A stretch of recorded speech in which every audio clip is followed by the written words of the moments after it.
I simply wanted to get out in the woods and spend a little time alone, so I headed east on Highway 410 toward the little town of Greenwater.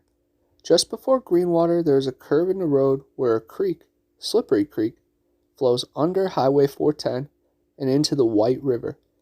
I turned up that road, which is marked NF 7125, anticipating being able to drive up to a higher altitude in hopes of seeing some of the scenic views possible of Mount Rainier. Approximately 1.5 miles down this road, I came to a gate that was closed. There was also a wide area to the right side of the road where I pulled in and stopped to see if the gate was locked. And it was. I noticed a small stream off to the right and perpendicular to the road, so I decided to grab the lunch that I packed and walk upstream to find a picnic spot to eat. The stream was small enough that a person could easily straddle it. Walking upstream was easiest, staying right to the stream, stepping from one side to the other wherever there was a dry place to step. Because of the abundance of moss in the stream, I had to pick and choose each step along the way. I finally found a spot that was dense forest and underbrush cleared away enough for me to sit on a log just a few feet away from the stream and eat my lunch. It had rained heavily the night before, but was a clear day. The mountain air was especially fresh and clean from the rain.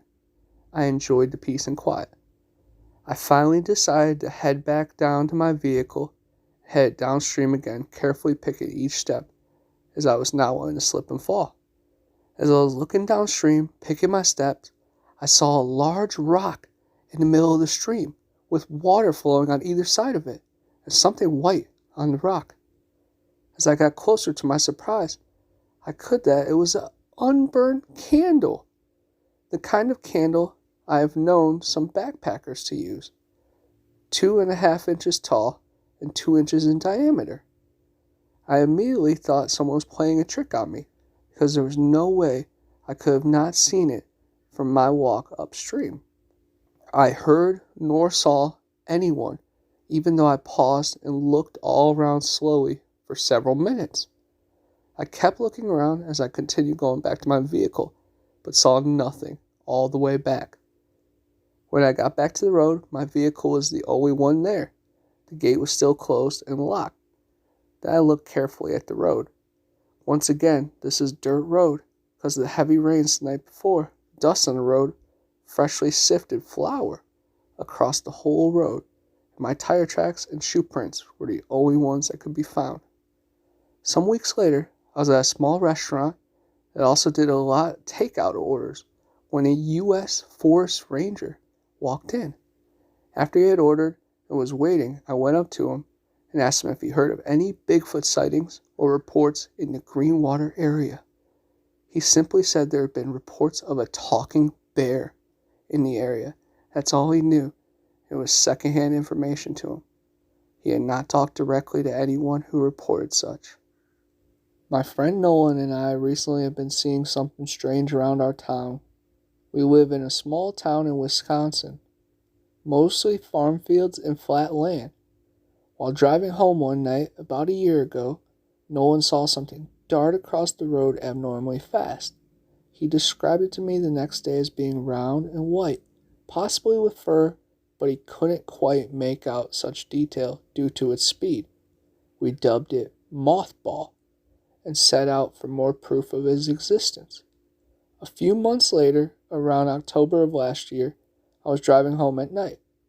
It was around 1 a.m. or so, and I was on my way home from my girlfriend's house. The roads were pretty empty that night, not many cars were out. As I was driving, I noticed something in the middle of the road. Living far in the country, I've learned to be cautious of odd shapes in the middle of the roads. They could range from anything from a dead deer to a drunk redneck. I stopped in the road and waited for a second. It was dark and a bit too far to make out what it was. But when I pulled closer to it, the object darted across the road and into the woods. It was the same as Nolan described it, a white sphere that was abnormally fast. Haven't seen any of it since that night, but I don't think it was any normal animal.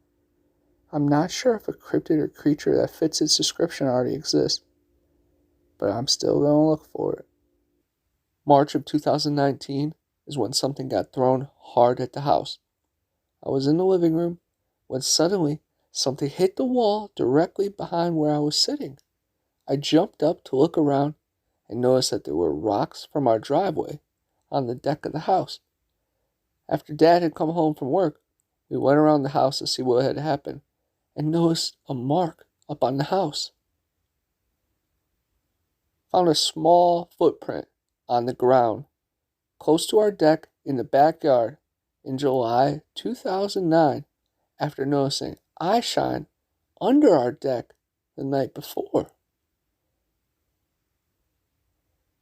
Found a bent over tree in the woods behind our property. This is an area where I heard a vocalization at night during a snowstorm in 2018. I was coming out earlier than usual to my car to get ready for work. I work third shift, so I have to leave at night. I heard what sounded like a cry coming from the woods in our backyard. I yelled out for Dad in the house, but he didn't hear me. It was eerie and completely silent afterwards that night. I quickly finished cleaning my car off from the snow and left.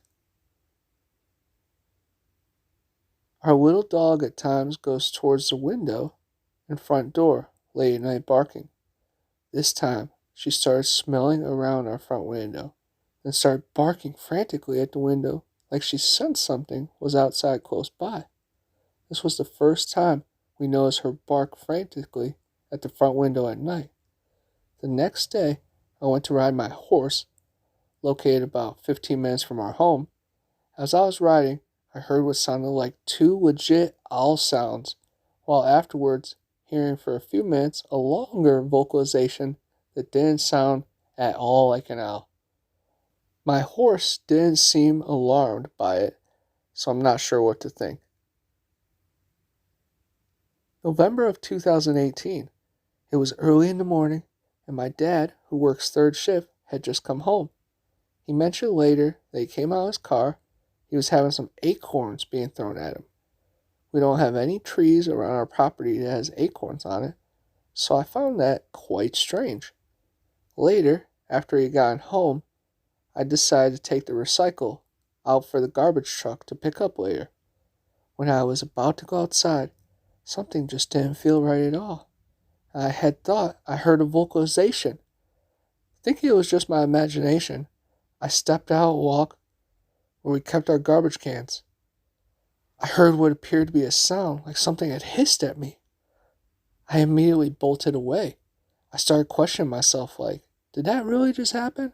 What is wrong with me? In the end, I finally had enough courage to walk back and grab the garbage cans. This encounter was probably the most frightening since I was caught completely off guard. There were grunts heard while sleeping outside. Summer of 2013. I was sleeping in my screen house in our front yard when I heard what sounded like a grunt next to me, just outside the screen. Probably was just observing me and trying to get my attention. I just continued to lay there and went back to sleep. An encounter with a strange vocalization heard on Thanksgiving 2009. I was outside putting up Christmas decorations in front of our house when I heard what sounded like two long whoops close by. Not feeling scared or threatened at the time, mainly thinking if it was a drunk person acting stupid. I decided to go towards where the sound came from, which sounded like it was back behind our house, so I could see what made the noise. I didn't see anything. It was probably a good thing.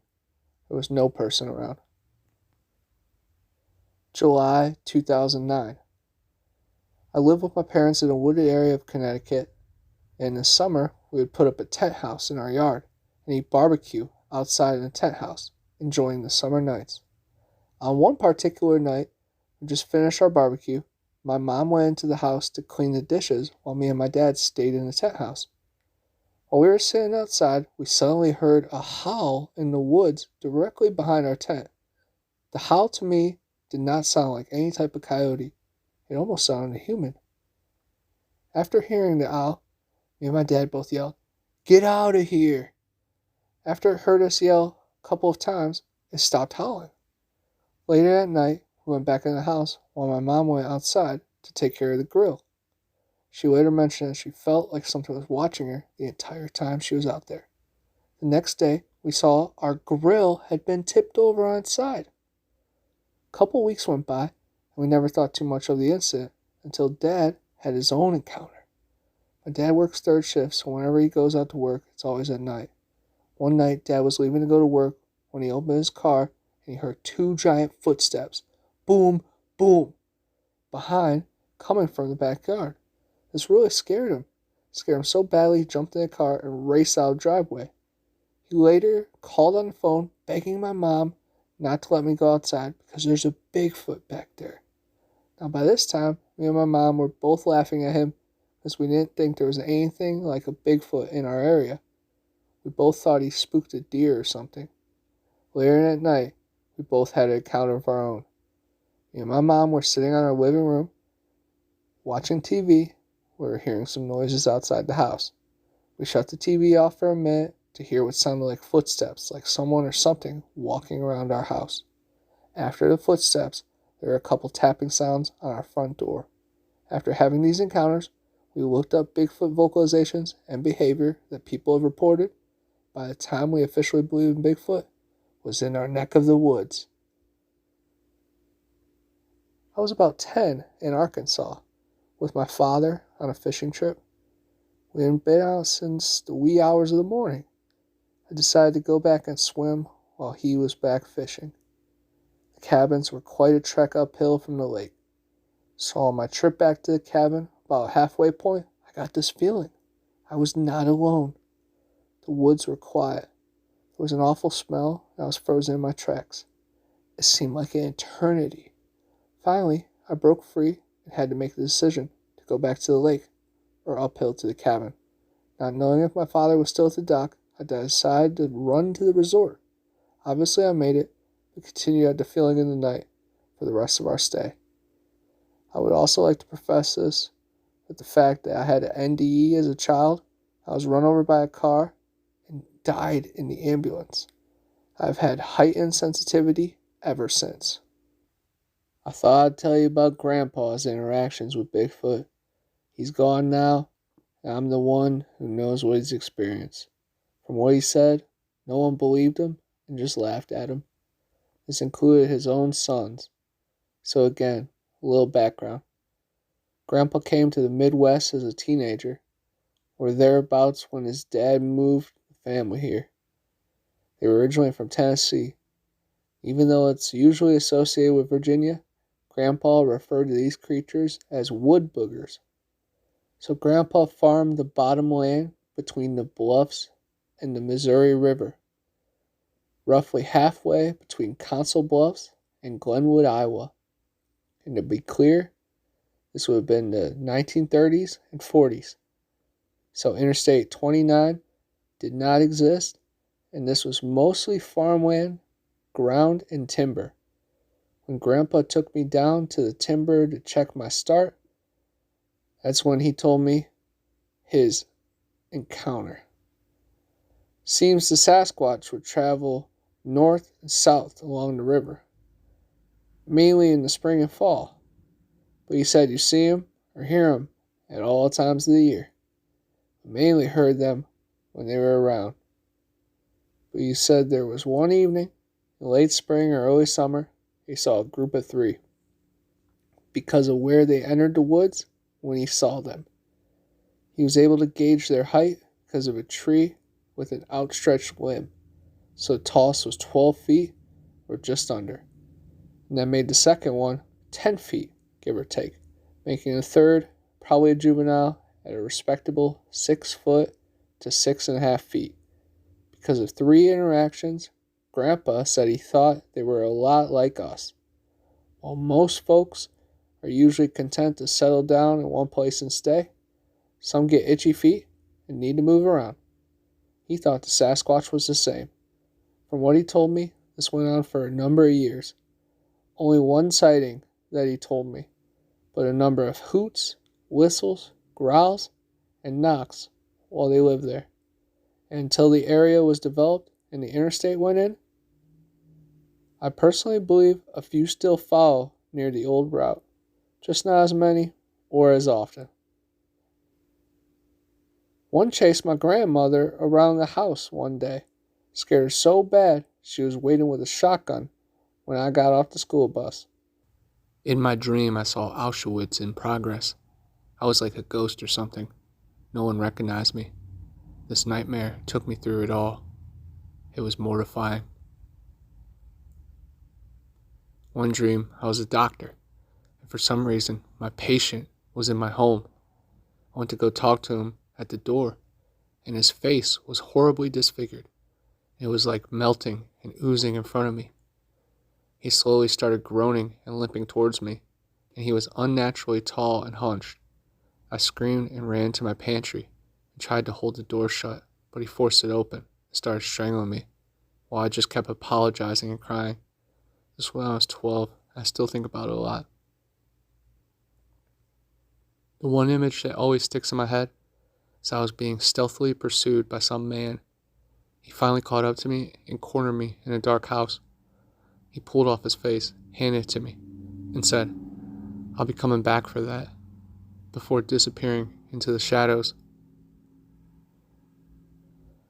It was a combination between Samara, a witch, and Zelda from Pet Sematary, but it was this wicked-looking woman that would chase me around my house.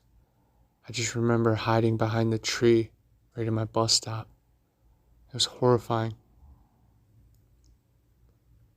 A huge black figure standing over my bed and feeling very paralyzed. I was a child. I woke up at night. I looked at my alarm clock, those digital ones with the red digits, just to check how much time was left to sleep. The time read 4 p.m. The room was completely dark. I was confused and was trying to understand when suddenly I saw a figure coming up from the stairs, just a shadow, and it was clearly holding a knife. That's when I really woke up. This was the scariest ones in terms of fear, but in terms of hopelessness, this other time I was with my girlfriend. We were in a desert, and a dim sun was lighting the landscape. We were looking at the sky when slowly, what seemed like a small light in the sky started increasing in size. After a while, we realized it was an asteroid about to hit the Earth. And as it was coming closer and closer, with nowhere to go, we simply hugged, waiting for our inevitable death. I woke up crying. I saw myself crawling up the stairs towards me from the dark. I have an old wooden rocking chair in my room. One night, my eyes fluttered open, and I was laying on my back with my head turned towards that chair. On that chair, there was a woman crying her eyes out, staring directly at me as she pulled out her insides. Her skin was a pale gray color, and she had blonde hair. She just stared at me. I was scared, crapless. I tried closing my eyes, and then I felt pressure on my chest. Common in sleep paralysis. You guessed it. She was sitting on my chest, pulling out her innards all over my chest while crying. I actually went to bed. I was 20. Well, I have a few more that I won't mind sharing. One I had last year was terrifying. It would happen exactly the same way, with 3 rolls. My eyes would flutter open, and I'd be staring at one side of my room. I would feel someone blowing on the back of my neck. I'd freak out because someone's in my room. I lock the door. I then fall asleep, roll over. I'm facing the other way. Then someone blows on the back of my neck again. On the 3rd roll, I'm facing a dark hooded figure, and I can't see its face, but it's blowing onto my face. When I try to scream, it floats backwards with amazing speed into my closet and then stares at me from my closet until I fall back asleep. Happened every night for about 2 weeks. I think the scariest one in recent memory happened a few years ago when my grandfather was still alive and living with my parents. In the dream, he answered a door while my parents were out at work, and the person at the door just beat him up and left. The city got bombed. All the children evacuated and took on a shelter on a ferry. Turned out children were fed to the monsters there. I have an aunt who had lifelong heart problems, and one night her heart decided to stop. She ended up passing away. My family was throwing a party, and she had left for the night. She decided to come back and take pictures of all the family members for her phone book. Keep in mind, this was when camera phones were a new thing, so she wanted a picture for every number in her book. As she was taking one of the photos, her heart stopped. Her husband, my uncle, a few days after, decided to look at her phone and found the last picture she took when she passed. It was what appeared to be a flash, the flash shaped like a white dove flying by. She wasn't facing a mirror or anything reflective for said flash to bounce off of. My family thinks that somehow I was able to take a picture of the light right before she passed. I saw the picture over 12 years ago, and I still vividly remember it. It was definitely eerie. Having my mother say she was scared of me, but not understand why for the longest time. And one morning, I figured out why I was terrified as well. But I still can't explain what the F happened, nor can I verify if she was able to see what I saw. I was living with her and my older brother in a 2-bedroom apartment while trying to get through school. They each had a room, and I slept out in the dining room, shared the master walk-in closet with my mother. I wasn't fond of the living situation, so I made a point to never be home except to sleep and to shower. I didn't interact with her much at all, and when I did, only to ask if she wanted some dinner or if she needed anything from the store. So not being home much, I couldn't for the life of me understand why my mother was so terrified of me. That was until one morning I was in the closet changing clothes to get ready for the day. It was stupid o'clock in the morning. I walked out of the closet and saw a figure standing next to her bed, leaning over her. My mother was still asleep. I stood there staring at it too, shocked to move, because it looked like me. It had hair, my face, my body. Chills ran through me. After a bit of shock wore off, I noped the F out of there. My mother is doing much better. I live on my own now. No incidents since then. She's no longer scared of me. Still can't explain what I was seeing that morning. Moved into an older home in New Jersey when I was much younger with my family. I was maybe 11 or so at the time. We were getting our stuff moved in and situated one day, furniture and such, when I noticed something very strange, where my parents had set a trash bin behind the door that leads into the garage. I discovered an outline of a similarly sized child against the wall behind the trash bin that they had placed. The outline was shaped as though someone had just traced their kid in a resting position against the wall, but menacing facial features were drawn into it. Demonic-looking eyes with a very narrow-looking smile bearing sharp teeth. Under these features read, "Nikki," and that was all inside the outline. They must not have noticed it because it stood a feet tall in light pencil. It disturbed me and my younger siblings greatly, and when I showed my parents, they laughed and were 100% convinced we were pranking them with this effed up looking illustration in our new house. Unfortunately, we weren't. Fast forward 2 years later, my father's doing work upstairs in the attic cubby, moving bins around to make room for more stuff. While doing this, he bumps into a wooden 2x4 structure of the attic and noticed that it was very loose. He tugs on it and is surprised to see it pulls out easily. Behind the 2x4 was a drawing, a familiar small outline of a child with demonic eyes and sharp teeth. This time it bears a crudely drawn dress. Next to it read, "Nikki." I usually have these weird premonitions about completely useless and important things. Like the other day, I went to get some cereal. Before I opened the cabinet, I put my hand out because I felt like the box was going to fall out. Opened the cabinet, box fell into my hand. The weirdest one was when I was down in the living room while my phone was upstairs.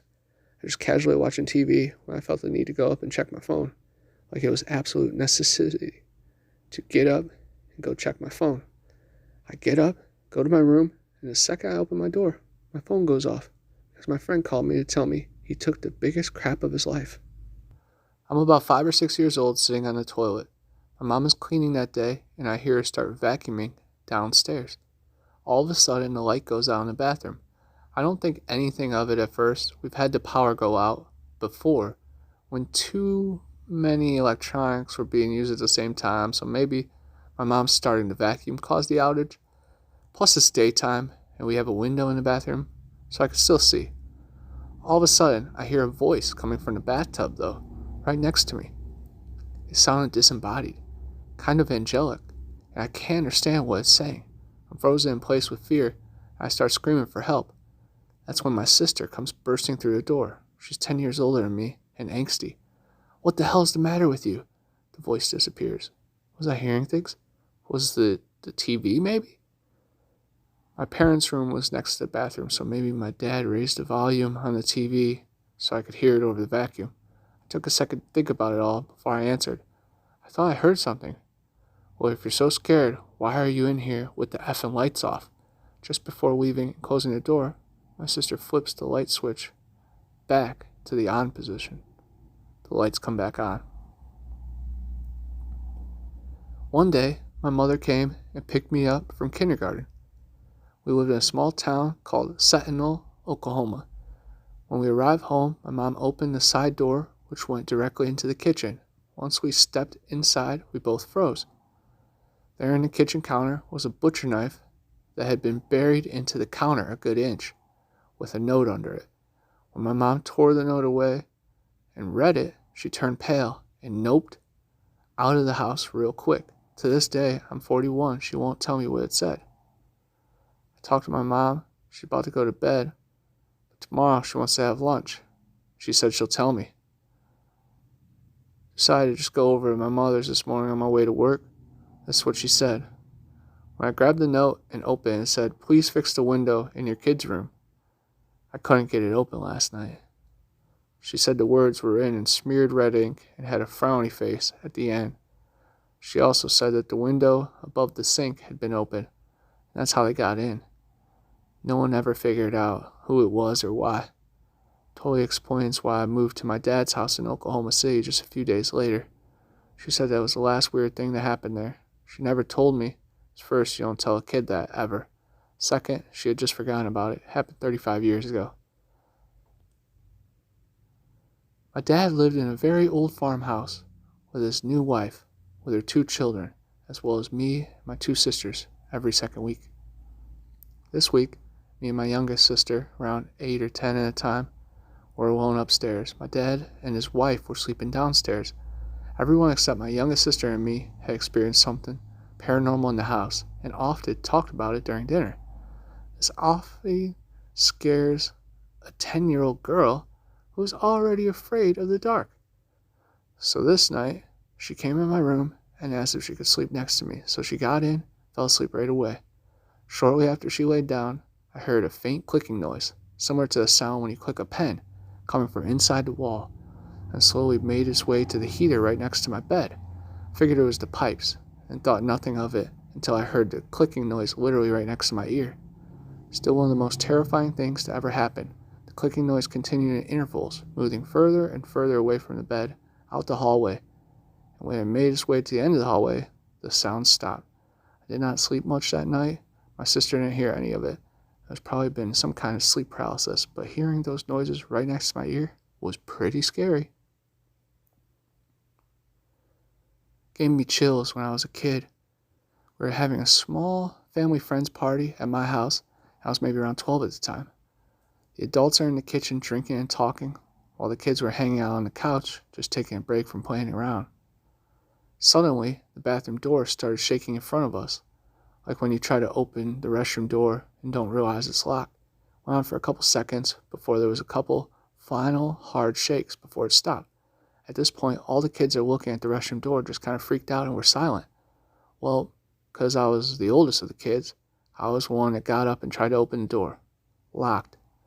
Maybe a guy had too much to drink and got stuck. I grabbed a toothpick, opened the door, and slowly slung it open to reveal an empty restroom with the lights off. I felt my blood freeze and just closed the door and went back to everyone else. I swore it looked like someone was trying to open the door. That was pretty much the most unexplainable thing I've ever seen. Just a reference about the restroom, is basically the center of a 2-story house on the first floor. so there's no windows or anything that a vent could turn on. That was why I was very doubtful of a draft. I might have exaggerated in my mind as a kid. There might have been some illogical explanation, but it was still freaky as F to me. Alligators. A young woman in town married a man from another part of the country. He was a nice fellow, and they got along pretty well together. There was only one problem.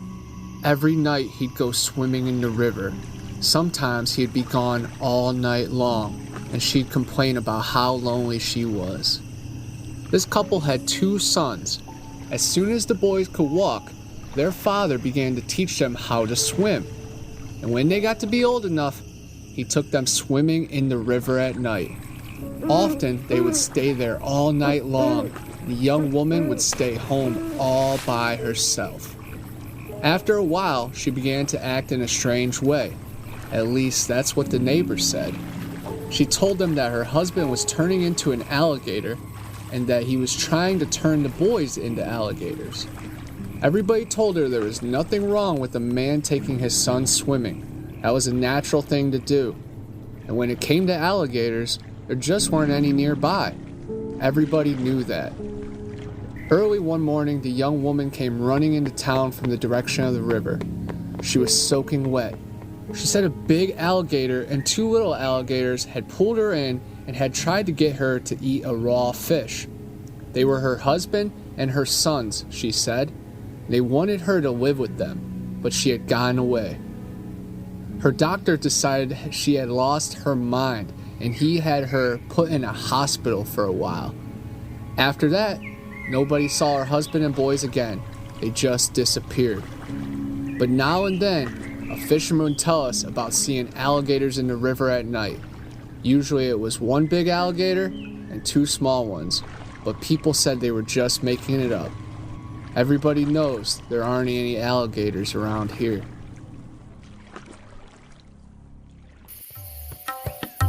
Hey, I'm Connor from Bigfoot Anon, and I'm always on the hunt for the next big adventure.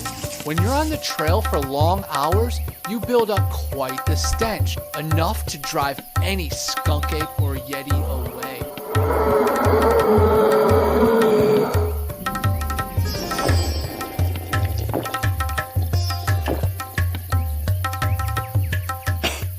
Luckily, I'm on the quest now for the solution to all my problems.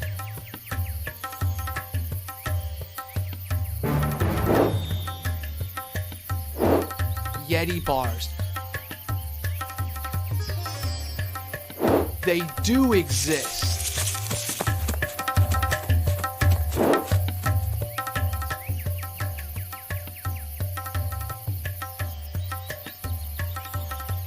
Available in tons of different scents and fragrances. Check out YetiBars.net for more and use my code BA10 for a special offer. Clean like a beast. Yeti Bars! The